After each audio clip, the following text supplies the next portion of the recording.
जय हिंद ऑल। आज हम बात करने वाले हैं चाइना ताइवान विवाद के बारे में। जानेंगे कि इसकी शुरुआत कैसे हुई थी और करंट सिनेरियो में इसको लेकर क्या एक्टिविटी हुई है।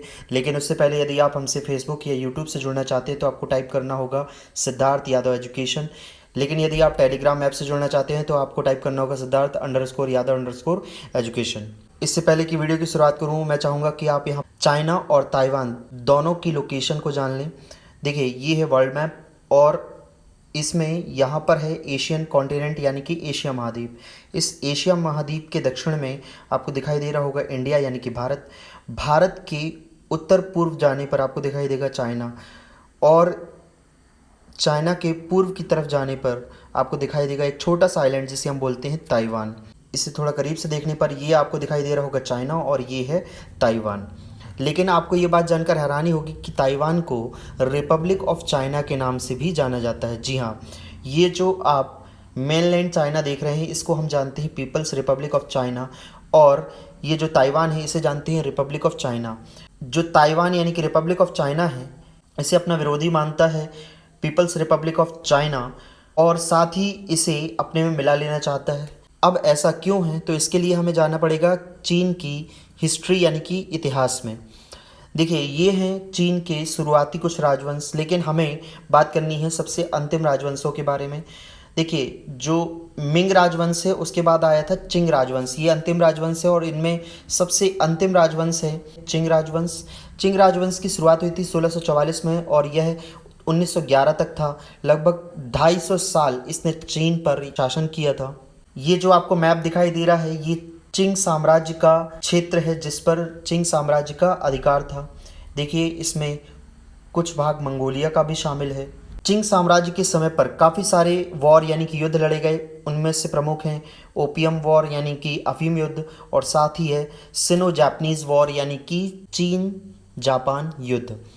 ये जो चीन जापान युद्ध है ये ताइवान को लेकर बहुत ज़्यादा इंपॉर्टेंट है। जो सिनो जापानीज़ वॉर या चीन जापान युद्ध था यह 1894 से 1895 तक लड़ा गया था। देखिए, ये जो आपको जापान दिखाई दे रहा है, यहाँ पर जो जापानी साम्राज्य था वह अपनी सत्ता को फैलाना चाहता था और उसकी नज़र चाइना के कुछ भागों पर थी। 1894 में हुआ यूँ कि विदेशी हस्तक्षेप का सहारा लेकर जापान ने चीन के चिंग साम्राज्य पर हमला कर दिया, जिसमें चीन को हार का सामना करना पड़ा और शिमोनोसेकी की संधि यानी कि ट्रीटी ऑफ शिमोनोसेकी में चीन को अपना कुछ क्षेत्र जापान को सौंपना पड़ा। ये क्षेत्र थे फार्मोसा, जिसे आज हम ताइवान के नाम से जानते हैं, और कोरिया पेनिनसुला यानी कोरिया प्रायद्वीप के पीछे लियाओंग प्रायद्वीप या लियाडोंग प्रायद्वीप यानी कि पेनिनसुला का कुछ भाग। ये देखिए, ये है कोरियन पेनिनसुला और इसके पीछे आपको यहाँ पर दिखाई दे रहा होगा लियाडोंग या लियाओंग पेनिनसुला या प्रायद्वीप। अब ये प्रायद्वीप क्या होते हैं? देखिए, जब किसी स्थल भाग को तीन ओर से पानी यानी कि जल ने घेरा हुआ होता है तब वह स्थल भाग प्रायद्वीप यानी कि पेनिनसुला के नाम से जाना जाता है। देखिए, एक एग्जाम्पल के रूप में अगर हम कोरिया पेनिनसुला को लें तो इसके एक तरफ सी ऑफ जापान है, दूसरी तरफ येलो सी है और तीसरी तरफ यहाँ पर ईस्ट चाइना सी है। तो इस तरह से हम देखें तो कोरिया के इस स्थल भाग को तीन ओर से पानी ने घेरा हुआ है, इसलिए इसे बोला जाता है कोरियन पेनिनसुला या कोरिया प्रायद्वीप। इसी तरह लियाडोंग या लियाओंग भी तीन ओर से पानी से घिरा हुआ है, इसलिए इसे पेनिनसुला या प्रायद्वीप कहा जाता है। इसी प्रायद्वीप में उस समय का बहुत फेमस पोर्ट आर्थर भी है जो आपको यहाँ पर दिखाई दे रहा होगा। यदि मैं इसके एक्चुअल लोकेशन की बात करूँ तो देखिए, ये है मेनलैंड चाइना, ये ताइवान, और इसके ऊपर जब जाएंगे तो आपको यहाँ पर दिखेगा कोरियन पेनिनसुला और इसके पीछे आपको लियाओंग या लियाडोंग पेनिनसुला यहाँ पर दिखाई देगा, और ये है येलो सी। अब जबकि चीन का चिंग साम्राज्य जो जापान से हार चुका था, इसकी ताकत कम होने लगी थी चाइना में, और इसी वजह से 1911 में यहाँ पर जिन्हाई रेवोल्यूशन यानी कि जिन्हाई क्रांति हुई, जिसके नेता थे सन्यात सेन, और इन्होंने चिंग वंश को चीन से हटाने का काम किया। चिंग साम्राज्य के हटने पर यहाँ पर कुओमिंगतांग सरकार बनी। ये कुओमिंगतांग नेशनलिस्ट पार्टी थी चाइना की। इसी कुओमिंगतांग सरकार की सत्ता के समय चीन का आधिकारिक नाम बदलकर रिपब्लिक ऑफ चाइना कर दिया गया था। देखिए, ये जो आप मैप देख रहे हैं ये रिपब्लिक ऑफ चाइना का है, जिसे रिपब्लिक ऑफ चाइना नाम दिया था कुओमिंटान सरकार ने। कुओमिंटान सरकार की लीडरशिप में एक बहुत ही बड़ा चेंज देखने को मिलता है जब सन यात सेन की मृत्यु हो जाती है 1925 यानी कि 1925 में, और कुओमिंटान के नए लीडर बन के उभरते हैं चियांग काई शेक। ये चियांग काई शेक यूएसए के काफ़ी करीबी माने जाते हैं। इसी वजह से 1945 के समय रिपब्लिक ऑफ चाइना बहुत ही आसानी से यूनाइटेड नेशन सिक्योरिटी काउंसिल का भाग बन गया था। चियांग काई शेक के लिए मुश्किलों का दौर तब चालू होता है जब जो कम्युनिस्ट पार्टी थी उसके लीडर माओ जेडोंग या माओ से तुंग गृह युद्ध की शुरुआत कर देते हैं, और इस गृह युद्ध में कुओमिंटान सरकार को बहुत ही बड़ी हार का सामना करना पड़ता है। जब कुओमिंटान सरकार मेनलैंड चाइना में यहाँ पर हार जाती है, तब कुओमिंटान सरकार के Chiang Kai Shek mainland China से ताइवान की ओर चले जाते हैं। अब सवाल यह बनता है कि ताइवान तो जापान के अधिकार क्षेत्र में था, फिर जो कुओमिंटान सरकार के चियांग काई शेक थे वह ताइवान क्यों चले गए? तो इसका आंसर यह है कि जब 1945 में सेकेंड वर्ल्ड वॉर ख़त्म हुआ तब जापान यूएसए से हार चुका था और यूएसए के करीबी थे चियांग काई शेक। तो एक तरह से अनऑफिशियली ताइवान पर यूएसए का अधिकार हो गया था और यूएसए के सपोर्ट के द्वारा यहाँ पर चियांग काई शेक आसानी से जा सके। और अब जबकि जो माओ जेडोंग या माओ से तुंग थे उनके पास इतनी नौसैनिक ताकत यानी कि नेवी पावर नहीं थी कि वह ताइवान को अपने में मिला सके, इस तरह ताइवान पर चियांग काई शेक का शासन हो गया और मेनलैंड चाइना पर माओ से तुंग का अधिकार हो गया। समय बीतने के साथ ही दो ट्रीटी हुई, एक थी ट्रीटी ऑफ सैन फ्रांसिस्को और ट्रीटी ऑफ ताइपेई। इन दोनों ट्रीटी के माध्यम से ही जापान ने ताइवान को वापस कर दिया था चीन को। लेकिन अब चाइना एक तरह से देखा जाए तो दो पार्टियों के अधिकार क्षेत्र में था। जो मेनलैंड चाइना है यहाँ पर कम्युनिस्ट पार्टी थी जिसके लीडर थे माओ जेडोंग, और ताइवान में कुओमिंटान सरकार के लीडर थे चियांग काई शेक। यदि एक तरह से देखा जाए तो ताइवान जब जापान ने वापस लौटाया तो यह गया था चियांग काई शेक के पास, यानी कि यहाँ पर रिपब्लिक ऑफ चाइना का अधिकार था, वहीं कम्युनिस्ट पार्टी का अधिकार मेनलैंड चाइना में था। अब माओ ने यह कहा कि भाई जब हमने पूरे अधिकार क्षेत्र को जीत लिया है जो एक समय पे कुओमिंटान सरकार के पास था, तो जब जापान ने ताइवान को वापस किया है तो वह मेनलैंड चाइना यानी कि कम्युनिस्ट पार्टी को मिलना चाहिए। तो इस तरह माओ से तुंग ने ताइवान को अपना अधिकार क्षेत्र बताया, क्योंकि उस समय पूरे चाइना पर माओ से तुंग वाली कम्युनिस्ट पार्टी का अधिकार था। अब कम्युनिस्ट पार्टी के कुछ सदस्यों ने यह मांग उठाई कि जो मेनलैंड चाइना है इसका नाम बदलकर पीपल्स रिपब्लिक ऑफ चाइना कर देना चाहिए, क्योंकि जो ताइवान है यहाँ पर रिपब्लिक ऑफ चाइना का अधिकार है और अब यहाँ पर रिपब्लिक ऑफ चाइना का अधिकार नहीं है, तो इसका नाम बदलना चाहिए।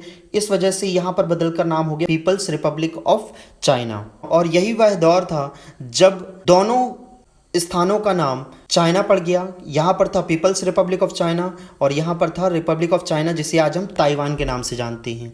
जो सिक्योरिटी काउंसिल में सदस्य था वह ताइवान था रिपब्लिक ऑफ चाइना के नाम से, और ये जो कम्युनिस्ट पार्टी वाला चाइना था ये अभी अभी बनकर उभरा था। इस तरह से अब माओ से तुंग की सरकार के पास एक नया उद्देश्य था कि जो मेनलैंड चाइना है उसको एक आधिकारिक पहचान दिलाई जाए, और ये काम इतना आसान नहीं था क्योंकि 1971 से पहले तक यूएसए का पूरा सपोर्ट था ताइवान यानी कि रिपब्लिक ऑफ चाइना को।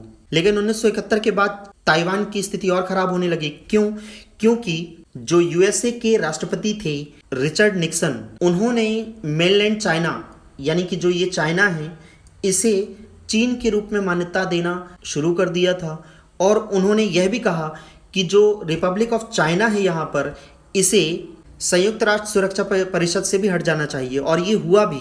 यहाँ पर ये आप देख सकते हैं अब मेनलैंड चाइना आधिकारिक रूप में चाइना के नाम से जाना जाने लगा, वहीं यहाँ पर सिर्फ रिपब्लिक ऑफ चाइना का अधिकार रह गया। इसके बाद 1971 से जो चीन था वह यूनाइटेड नेशन सिक्योरिटी काउंसिल का हिस्सा बन गया। वहीं 1979 तक ताइवान यूएन के आधिकारिक मान्यता खो चुका था। इसके बाद ही जो ताइवान है उसके पतन की शुरुआत हो चुकी थी। अब सवाल यह है कि अमेरिका ने ऐसा किया तो किया क्यों? देखिए 1970 के बाद अमेरिका अपनी इकोनॉमिक ग्रोथ के लिए बहुत बड़े मार्केट की तलाश कर रहा था। यदि हम मेनलैंड चाइना की बात करें तो वहाँ की आबादी ताइवान की अपेक्षा ज़्यादा थी। वहाँ पर लगभग 60 करोड़ लोग थे और जो ताइवान था वहाँ पर सिर्फ 1 करोड़ लोग थे। तो ऑब्वियस सी बात है, जो पीपल्स रिपब्लिक ऑफ चाइना था उसके पास ज़्यादा आबादी थी, जो कि अमेरिका को एक बहुत बड़ा मार्केट प्रोवाइड कर सकता था। लेकिन ताइवान ऐसा नहीं कर सकता और ताइवान ने ये एक्सपेक्ट भी किया हुआ था कि आगे चलकर ये चीज़ें हो सकती हैं। जैसे जैसे समय बीतता गया वैसे वैसे ताइवान अपनी पहचान खोता चला गया, यानी कि रिपब्लिक ऑफ चाइना अपनी पहचान खोता गया। और आज के समय पर कुछ ही ऐसे देश हैं जो ताइवान को मान्यता देते हैं। अब यदि मैं आज के चाइना की बात करूं तो चाइना पर सी जिनपिंग वाली सरकार है और ये जो सी जिनपिंग है उन्होंने 3 जनवरी 2019 को एक स्टेटमेंट दिया था कि ताइवान को चीन से मिलना ही होगा। मतलब यहाँ पर एनी हाउ वह ताइवान को चाइना से मिला देना चाहते हैं। इसके लिए काफ़ी सारे इन्होंने प्रयास भी किए हैं। इन्होंने 1 कंट्री 2 सिस्टम का ऑफ़र भी दिया था, लेकिन यह ऑफ़र जो ताइवान की जनता है उसे पसंद नहीं है। देखिए यहाँ पर ये जो जनता दिख रही है यह चाइना के विरोध में है।